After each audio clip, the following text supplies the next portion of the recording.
ہماری مسز علی ہیں کونٹری سے، قبض کے لیے کچھ بتلائیں۔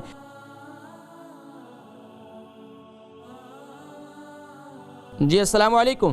ہیلو، علیکم السلام۔ السلام علیکم۔ وعلیکم السلام۔ جی میری کون بہن اور کہاں سے؟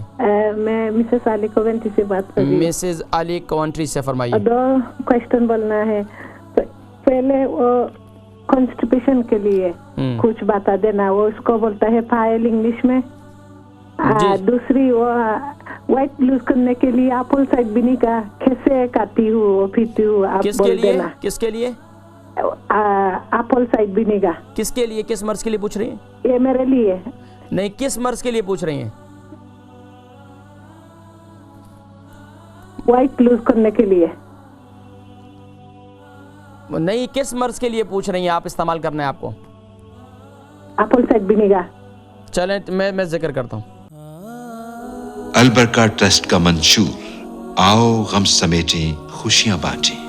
البرکہ ویلفیئر ٹرسٹ انٹرنیشنل نے پیدائش کی خوشی سے لے کر موت کی غمی تک انسانی ضروریات کو مد نظر رکھتے ہوئے یتیموں، بیواؤں، بے سہاروں، ضرورت مندوں اور سفید پوشوں کی مدد کو عبادت سمجھتے ہوئے اس عظیم فریضے کو سر انجام دے رہی ہے۔ سندھ اور بلوچستان میں البرکہ ٹرسٹ آپ کی زکوٰۃ، عطیات اور صدقات کی بدولت انہیں تنہا نہیں چھوڑتا اور ان کی ضروریات کو پورا کرنے کی ہر ممکن کوشش کی جاتی ہے۔ ماہانہ ڈور ٹو ڈور فوڈ پیکس کی فراہمی کے ساتھ ساتھ رمضان المبارک میں ہزاروں مستحقین کے لیے اسپیشل فوڈ پیکس سحر و افطار کا اہتمام کیا جاتا ہے۔ آپ بھی اپنی زکوٰۃ البرکہ ٹرسٹ کو دیجیے۔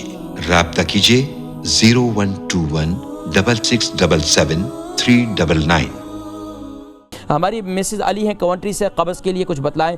دیکھیں قبض کے لیے میری بہن، قبض کے لیے سب سے مفید وہ میں نے بتلایا کہ انجیر کا استعمال۔ اللہ کے نبی صلی اللہ علیہ وسلم نے ارشاد فرمایا کہ قبض، سبحان اللہ، یہ جو ہے ہمارے یہ جو انجیر ہے، فرمایا والتین، اللہ نے اس کی قسم کھائی ہے قرآن کریم میں۔ تو آپ خود سوچیں، اب اس کو انجیر کو استعمال کریں، رات کو اس کو گیلا کریں اور صبح اٹھ کر اس کا پانی پئیں اور انجیر کو استعمال کر لیں۔ دوسرا کام یہ کریں کہ رات کو سوتے وقت جو ہے ایک کیا نام ہے، ایک کپ دودھ لے لیں، اس کے اندر 1 چمچ ہلدی ڈال دیں اور اس کے اندر 1 چمچ جو ہے کسٹرڈ آئل وہ ڈال دیں اور اسے استعمال کریں۔ انشاءاللہ قبض ایسی دور ہوگی انشاءاللہ۔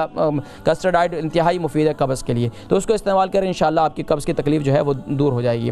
آپ کو ایپل سرکہ کے بارے میں پوچھ رہی تھی، میں نہیں سمجھ میں آیا، تو انشاءاللہ پھر دوبارہ مجھے کال کیجیے گا، میں انشاءاللہ بتا دوں گا۔